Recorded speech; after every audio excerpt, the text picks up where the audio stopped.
Hey everyone, finished watching the next episode of Beetleborgs, The Ghost is Toast.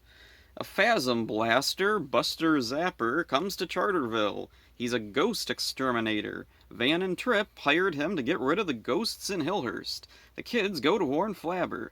The Magnivores, meanwhile, bring a monster out of the latest Beetleborgs comic, Terror Bear. They try to convince it to eat people, but it's satisfied with popsicles. At Hillhurst, Flabber tells the kids that if Buster Zapper wakes up the other monsters in the house, it'd be like a volcano going off. Van, Trip, and Buster Zapper bring in an impressive-looking cannon. He fires it, but then Flabber feels nothing. He discovers Buster Zapper is just a con man. The monsters in the house begin to wake up.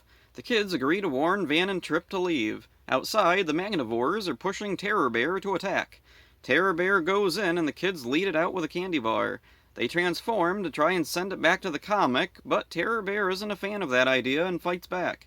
The Magnivore jet fighters are called and the Beetleborgs use their AVs to destroy them.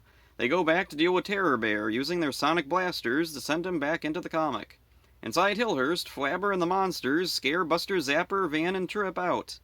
Buster Zapper runs to Zoom Comics for help, only to be spooked by Nano wearing a monster mask. This is a really fun episode. Another perfect representation of the kind of show this is. There's really only one minor issue.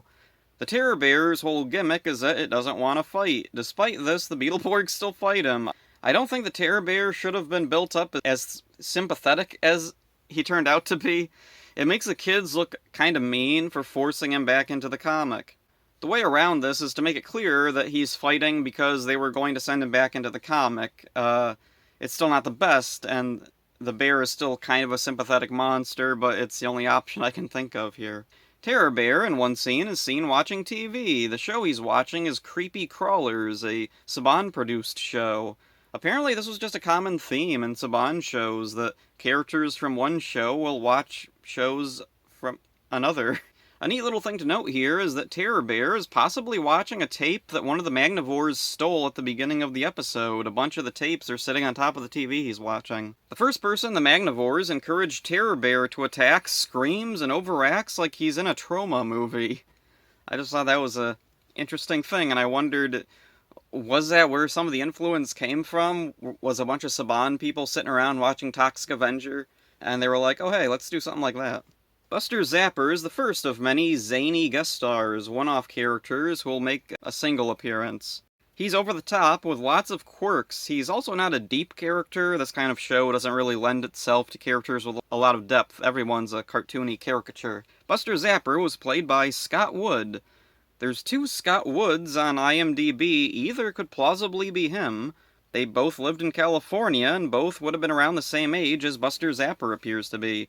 One is involved more on the technical side of things, and the other is a comedian who specializes in being family-friendly. In the opening and end credits, we get a glimpse of a new Hillhurst monster, a werewolf. He'll be introduced soon and become a regular. Roland's father has been around, but not had a big role yet. He's played by Kim Delgado. He was previously on Mighty Morphin Power Rangers, credited as ring/contest announcer. He's had a steady career in acting ever since Beetleborgs, mostly in TV. Not much to look too deep into this time, but yeah, Beetleborgs is really fun, so can't wait to watch more of it. So that's it for this one. Hope you enjoyed it. See ya.